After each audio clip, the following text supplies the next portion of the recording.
today, Shannon, we are going to be successful. In fact, I believe we are successful.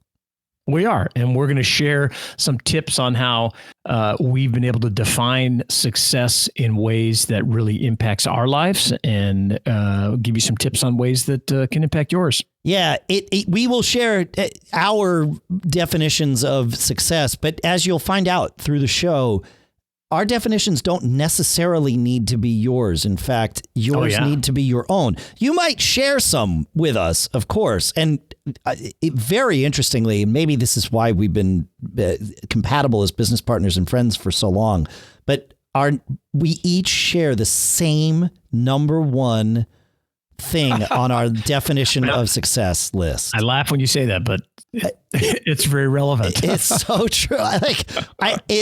When I saw it on your list, I'm like, seriously? Like, that's so, I've never met anybody that has that on their list. So you'll have to listen to hear exactly how we get there and what that is. But yeah, it's good because you can, you'll hear my four things that how I define success in my life, and excited to share them here today. It's great to stop and write them back down again and push them out there. It's good. And to see them. That's right. Yeah, it's good. Yeah, it's good. I love it. I love it. All right, folks. Well, he is Shannon Jean. I'm Dave Hamilton, and this is the Small Business Show, episode 253.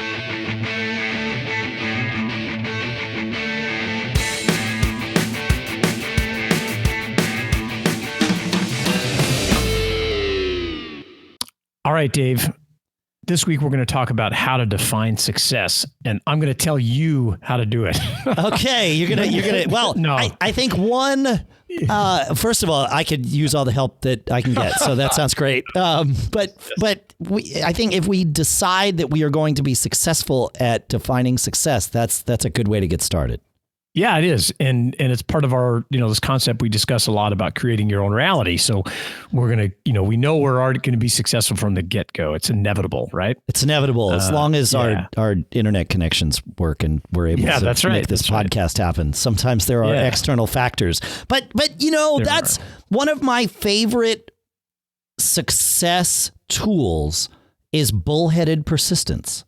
Oh, that's really very important. And I mean, I joke about our internet connection, but we actually we're having a problem. We may have, with bullheaded persistence, gotten around it. And if you're hearing this, we did. So we get the benefit of time shifting to define success. Perhaps that's another tool. Well, yeah. And I also think we could do an entire show on persistence and why it's so important. So I'm going to add it to our show ideas list. And I'm being sarcastic when I'm going to tell you what the success is, because of course no one can define success the way what you want to achieve, but you, right? Everyone's definition of success is different. But if you don't have one, and you're just kind of running in circles and grinding it out each day, for what? For what? And so yeah, that's right. Well, you don't know. What? You don't know what you're trying to achieve. Yeah. Well, and this is one of those things where it's difficult because it's easy to get caught up in goal mentality. And as we've discussed many, many times, goals, they can be nice barometers of how well things are working. But if you define your success by whether or not you hit your goals, that's a very dangerous thing. You will at times be successful by your own definition. However, the problem with a goal is when you hit it, then what? You want to keep that momentum going, right? So this is why goals are dangerous. You want systems. That's correct. Yeah. We talk about that a lot, and I'm going to delve into it a little bit more later in the show. And I want to start, again, this whole concept of you creating it, your definition of success. And it's probably going to be multi-layered and multifaceted of what you want. But I do really like, there's a quote by this guy, Coach John Wooden, who's written a bunch of books about success. He's no longer with us, but I really like this concept that he wrote, is that success is peace of mind. And he follows it up, which is a direct result of self-satisfaction in knowing that you made the effort to do your best to become the best that you are capable of becoming. And I really like that. That really resonates with me because it's this internal thing like, okay, whatever I achieve, if I really focus and it is the best I can do, that's okay. Right. My kids' school, they have this concept. They say, we don't ask for perfection, but we want the perfect effort. Huh. Which I like as well. And they have it plastered all over their gym and everything else. And the coaches, it's a big mantra, for them. And so I like that. It's good. I mean, there is, and you and I are in similar phases of raising our kids. So my guess is that you probably at the same time we did, like when my kids were in elementary school and very early in middle school, there was a very strong message of everybody gets a trophy. And I don't know if that was a nationwide thing. I would say yes. Yeah. Okay. Well, that has backed off quite a bit, at least in our community and here. Not that people have gotten mean. It's just a little more realistic that, you do need to have results in order to have success of some sort. I mean, but your success compared to somebody else's, that doesn't make any sense. Your business is your business. And I always say it doesn't matter who my competitors are or how they're doing. I am my biggest obstacle. They are not the ones keeping me from doing the next thing that I want to do. It's me that's keeping me. And I could certainly spend a lot of time looking at my competitors saying, oh, crap, they're doing that and that and that better than me. It's like, well, that's fine. But while you spent your time doing that, they also did another thing better than you that you didn't even try to do because you were worrying about what they were doing. Don't worry about it. Just go do your own thing. Yeah, I do like this, that mentality of your kid's school. I like it. It is. I bring up the everybody gets a trophy thing because to me, there's a difference there. The two certainly could live in the same world, but they don't have to. So I like that. Yeah. And it is a precursor to the real world. My kid goes to this, a high school that's kind of very well known for sports. And there was a movie about it because they won 10 years. I think they never lost a football game. He goes to a school called De La Salle. Okay. And so it's a brutal precursor to life because lots of kids that are rock stars, maybe on the way up to high school, don't make the teams here. Oh, yeah. It's a very narrow funnel. And you see it across my kid's been through it. I have friends that, that have been through it that were just shocked and blown away. But most of the parents I talked to are like, oh, it was a really good lesson because then we worked at this and we did this. And it's like, hey, you're not going to get everything. And this, so, no, that's a life lesson right there. You're not going to make every team you try out for. Yeah, right. Exactly. And if you are, you're not trying out for the right teams. Yes, correct. You're not challenging. You're not challenging yourself. Yeah. So, on this concept of defining success, I think what you have to ask yourself, and a book that I really love and that we've talked about here a lot, The E-Myth, asks this: what do you really want? You have to really ask yourself this. It's another way to define, what it means for you to be successful. I mean, do you want more time? Of course, you want more money, maybe. Do you want accolades? Do you want fame? Do you want to build a great culture with your business? Do you want to help others succeed? What is it? And I would highly recommend that you define that and keep it to where you see it all the time. If you don't want to share it, maybe some of them, but I would say you should share it. Looking at it, and to your point, Dave, it's not a competition. You have to dig deep and take the time to figure it out for yourself. Yeah. If you're competing with anyone, it's yourself. Yes. Yeah. You got it. Yeah. And I would say you should share how you define success, because if you don't, you can wind up at different spots. If you and your partner, if you have a business partner and you each have different definitions of success, at least for your business, because you're going to have different personal ones, of course. But if you can't align your definitions of success for your business, it could lead to some big problems. Oh yeah. Right. You go back to the partnership episodes. And, that's right. Go look at that. And some people, I can recall, I had a partner at one company, and it seemed like we were really going through, in my opinion, some hard times. And I came home and I told my wife, Renee, I said, wow, I'm really going to have to knuckle down and probably put in some more hours because we have to get through this struggle and this other thing. Sure. And literally the next day, my partner came in and said, the way things are going now, I'm going to start not coming in on Fridays. What? And neither of us were wrong. But we had an entirely different perception of what it was going to take to be successful. What success meant. Yeah. Yeah. And he really just was happy. He was a great guy, very smart, smarter than me, good, in many different things. But he was just kind of like, okay, we're here and I get this check every couple of weeks and I'm pretty happy. So the next thing for me is to work less. Is to detach. Right. Yes. Yeah. And he could have been right. I don't know. I looked at it and go, wow. We have to power through this kind of thing. Ultimately, you probably wouldn't be surprised to hear we were not partners much. Right. Another year or so, then we finally had a conscious decoupling, if you will, of the business. That's not surprising. Yeah, because we had different. So I would share it, and I would say, coming back to the competitor thing, I really wish I was better at that, but I've often, if I look back on it and I'm being honest, I found myself chasing someone else's definition of success. Oh, I do it all the time. I have to say it in like whenever I get the chance. Over and over. Like I say it here, A, because I know that it's right, but B, I need to hack my own brain. Yeah. You have to. That's why you have to tell yourself. I mean, I've constantly, as during my business career, looked at the size of their business, how many customers, what kind of press coverage you're getting, how much money I think you're making. Well, that's the thing is you don't know. I don't know. It's like looking on Facebook, right? What we all publish about ourselves is our highlight reel. Yeah. Right. Yes. The only time you hear bad news about somebody's business is when it's like at the very end.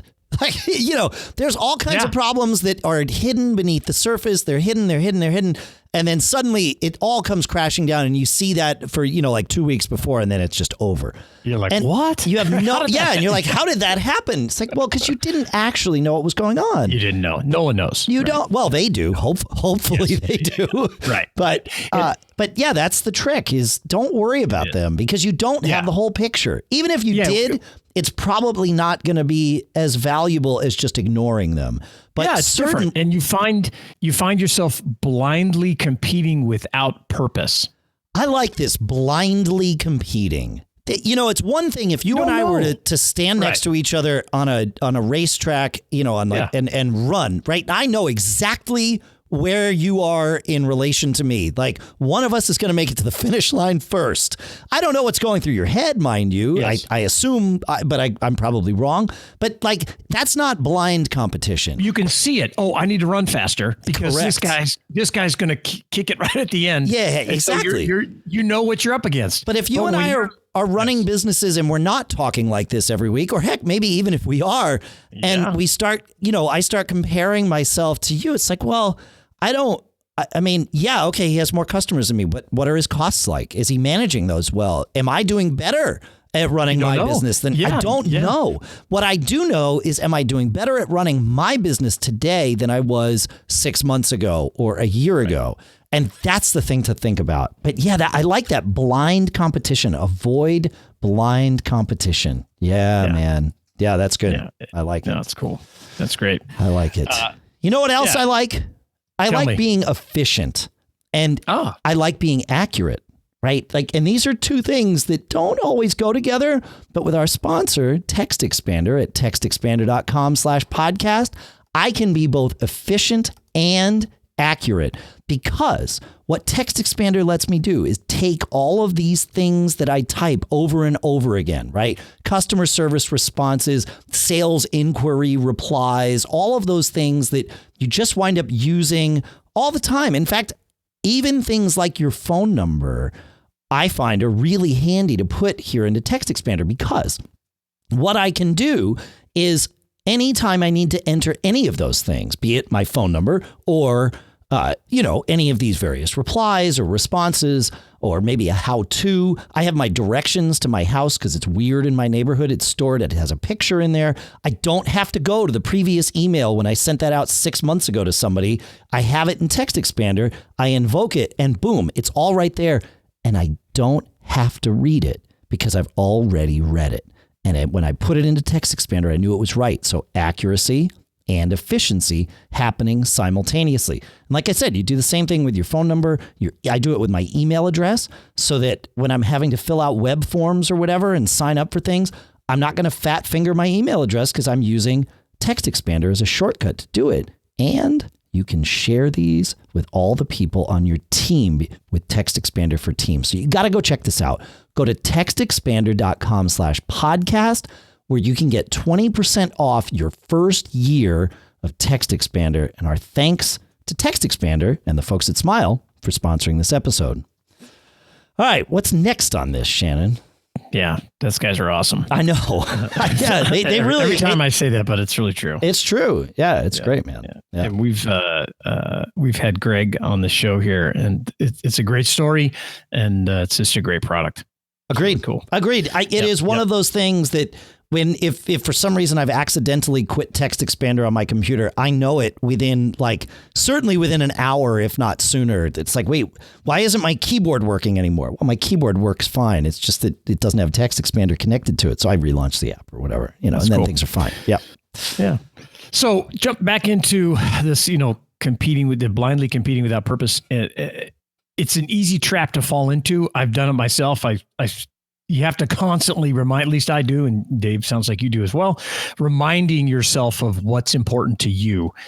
I don't have 100,000 followers, but maybe you have 1,000 followers that are more profitable than those 100,000 for your business. If you want more followers, you can go on Fiverr and easily get them. Yeah, you can get right. them. They're not going to help you, but yeah, you can get them if you want. So it took me a long time, and I write these down. I wrote them down here in my notes today on kind of my definition of success in my life, and they've changed over time, right? It's a normal thing that you're adjusting them because you're creating this system, right? It's not this one thing. I want to make X number of dollars or whatever you're going to do, and I have 4 things that always stick out, and I wrote them out today. I'm going to share them with you now. Okay. Yeah. And I'll give you some background on them because they may sound a little weird, but the number one thing that how I define success is I want to have laughter in my life every day.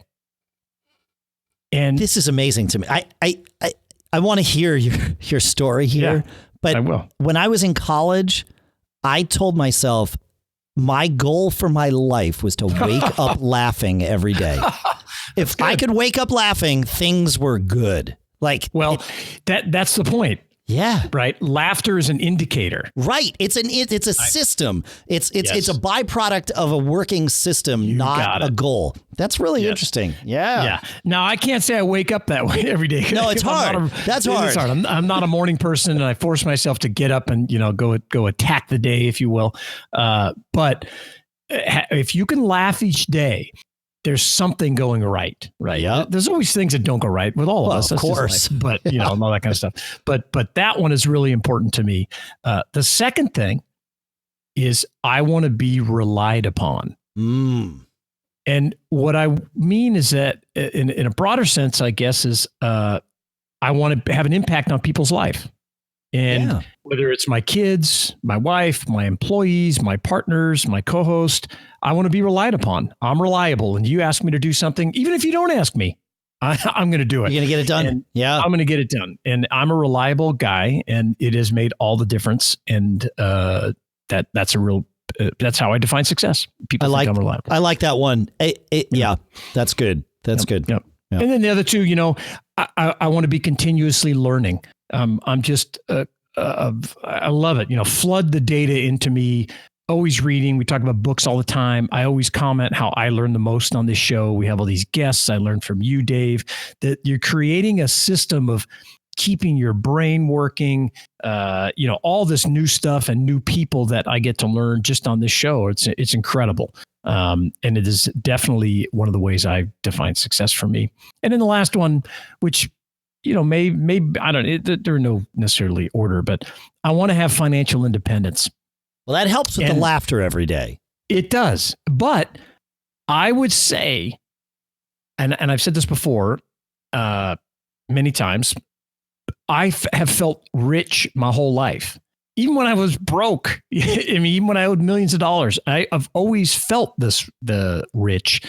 And I've kind of felt independent. And I think more it was a confidence thing that I learned early on when I started building, businesses, that I could always make a buck. Well, that's the thing. I want to redefine, or I want to define what financial independence means to me. Because when a lot of people hear that term, they think, well, it must be nice, That's right. I don't mean that. They think that you've got, millions or billions and you don't have to do anything and it's just all taken care of. And certainly that is one version of financial independence. It is. It is not my version, because I'm not there yet. But I'm like you. Even when things have been, on the outside, and to be perfectly honest, on the inside, bleak, right? Like, oh crap, we've been spending more than we're making. Yeah. And, the cash pile is dwindling, and we're thinking about using that line of credit that we know that we only use in emergencies. Like, all of that stuff is happening. I still feel financially independent. I feel responsible too. Like, I've gotten myself into that scenario. Sure. But I can get myself out. Like, maybe getting myself out involves doing some things that I would rather not do, like wind up this business and start a different one or whatever, right? But I always feel like I have more faucets that I can go and open up. Now, it might take a lot of work to open those faucets and, more than they currently are. But like, we could, if you and I, it would, well, I don't know that it would have to be simultaneously. If either one of us ran into a scenario where cash flow, stopped or whatever, we could focus more energy into what we do with this show. Oh, yeah, and expand the revenue stack of this show. Right. So I look at this as a piece of my financial independence, even though at the moment, it certainly brings some money in, but it's not money that like pays my mortgage or things like that. Right. So, but it could be, and I know that it could be. And like you said, that confidence, and you need to just prove this to yourself. We can all do it, but you need to just try and learn that, you know what, I can go do something and make money. To me, that's financial independence. That's what it is. I didn't put, I want to be I want to have a bunch of money. I have that. No, it is, I want to be financial independent. And I will say, coming back from owing a lot of money, I've often felt more financially independent than other times when I've had a bunch of money, right? Because I feel confident, like, okay, I'm not if everything goes to hell tomorrow, I can figure out another way to generate cash and go. So that's what I mean by financially independent. So those four things are really in a nutshell, but they're kind of, a lot of them are indicators for, things on a broader, sense. And, it may take you many dozens, hundreds, thousands of small steps to achieve whatever that your definition of success is.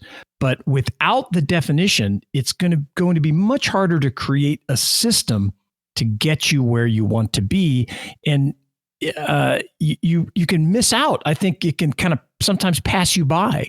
And you're like, wow, I wish I would have defined that and thought about it that way sooner, because I could have guided my life in maybe in a different direction. Yeah.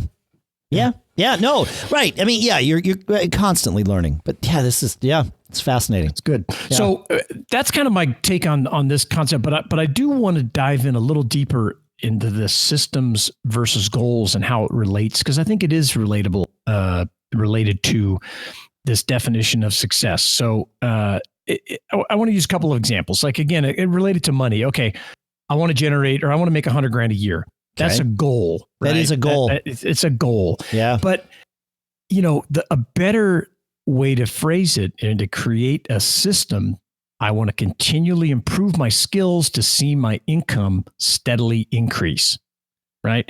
It's open-ended, and you immediately can start to get positive feedback of success as your income begins to increase, right? That's it. And you don't have to wait until you get like there's two sides to this that are both positives. Number one is if you go with the latter, the system, if let's say you're making $10,000 a year, right? And you want it, like you could set your goal to be 100. Fine. You're not going to be happy until you hit that 100. Right. However, if you get to 11 and your system is number 2 here, right? Where you're just continually increasing, like, well, you know what? The system is working. You get to pat yourself on the back. And then, so that's benefit number 1, because now you can laugh a little bit. Like, I did it. I'm doing it. When you get to 100, well, what happens then, at the next go round, you're not stopping when you get to 100. You're like, well, the system's working. I'm increasing my income. And the next time you look, it's like, oh, it's 105. Yeah, great. Perfect. Yeah, I spoke to a group of publishers at Google, I don't know, 6 weeks ago or something. And I talked about this goals versus systems thing. And I told them goals were for losers. And they thought I was crazy. But I had them all put their hands in the air. I said, how many people here want to double their revenue? And I also asked about doubling their traffic because it was a group of publishers, and everybody's hands went in the air. I said, cool. How many people here want to stop when you get to that point where you've doubled it? And everybody's hand went down. Well, except one guy, because he was just being, he was being that guy, right. Which is fine. But, like that's the thing is you don't want to stop when you get to that $100,000 a year, because once you get there, you're going to be spending more than you are now anyway.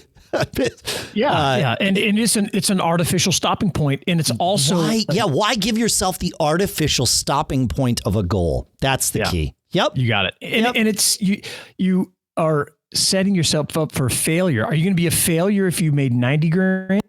Well, if you think in terms of goals, you're like, well, I didn't make my goal, but look how much, look how you got there. And the other thing a system does is it provides feedback and allows you to make changes much more effectively than this goal. And you don't know how you can do it. But if you go out, okay, I'm making 10 grand, I want to make 100, and you made 1,000. Okay, well, what change did you put in place to make that 1,000? Can I keep doing that? Keep doing it. That's right. And keep adjusting. And then maybe you make 15 and all of a sudden you can't make any more. Well, I need to make another change. I'm going to do it. So this system that you're working on, and once you blow through that 100,000 mark, well, that system just keeps adjusting and keeps growing and growing and growing. And, you don't get tunnel vision on this single, goal at the end here. And it's really powerful. And the goals are limiting, and I think they cause you also to miss out on other opportunities that might come along because you kind of get tunnel vision, right? And life doesn't work that way. At least my life doesn't. No, same. So there's way more opportunities out there. So if your system comes along and you're like, okay, well, all I'm interested in is improving my skills, my talent stack, if you will, and to increase and steadily increase my revenue, I can do anything. Maybe I need to take on another job. Maybe I need to start a different business, maybe a different side hustle, whatever it is. That system you're creating is broad and, it's kind of self-fulfilling, I think. Yeah.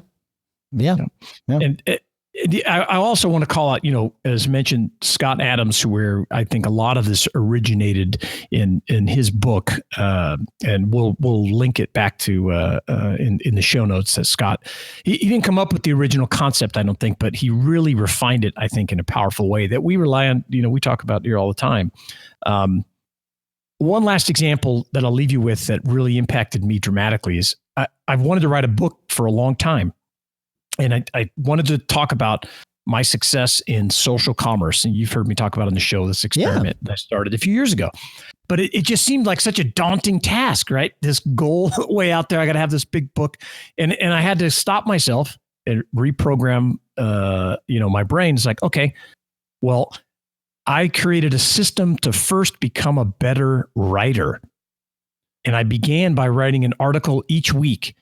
And I used the Grammarly app to correct the kind of common mistakes that I made, but they also made me feel like not that good of a writer. And I was kind of feeling inferior. So I was like, well, okay, I got to get this tool. So it helped me. And I wrote every single week for just about almost a year, 10, 11 months, wrote an article, published stuff on the blog, did some different things. Some of it I didn't publish, but all of a sudden I had over 250 pages of content. And I had gone through this editing, and didn't have to go hire somebody, all this kind of stuff. And I feel confident enough to publish the book. And so now I sell copies of the book every single day. And it's not a huge moneymaker for me, but it's part of this greater system.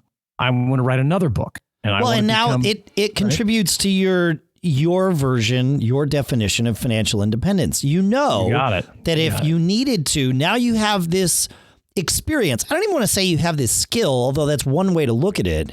But you have this experience, this confidence that, okay, well, if I need to do something, writing another book could be it. And you could spend more time marketing it, for example. That's right. Or you could spend more time marketing your existing book, for example. Yeah. Like you have all these assets and you can leverage them in more ways than you currently do. So creating these things, even if you're not, I am certainly guilty of doing a lot of things, creating a lot of things, and not building each of them to their, pinnacle moment. But part of that is safety, right? Like I could build them to their pinnacle moment. And that means I don't have to start something new. There's my financial independence. Okay, if everything else falls away, I'll hang on to this thing and I'm going to ride it into the sunset and it's going to go. Because now I'm spending all my time and focus on this.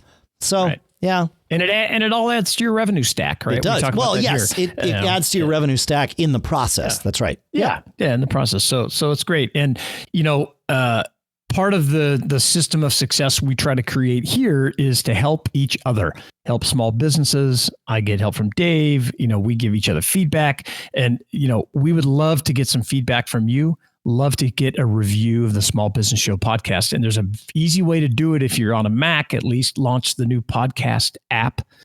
Find us up there. Just search for Small Business Show. Well, we should be in your subscriptions anyway, right? In your library. That's true. And just scroll down to the bottom where it says ratings and reviews, and you'll see a link there that says write a review. We would love to have you do that. It really, really helps us a lot. It makes a huge difference for us. Yeah, for sure. It's crazy. That's awesome. Even one review helps immensely because we suddenly jump up on the charts.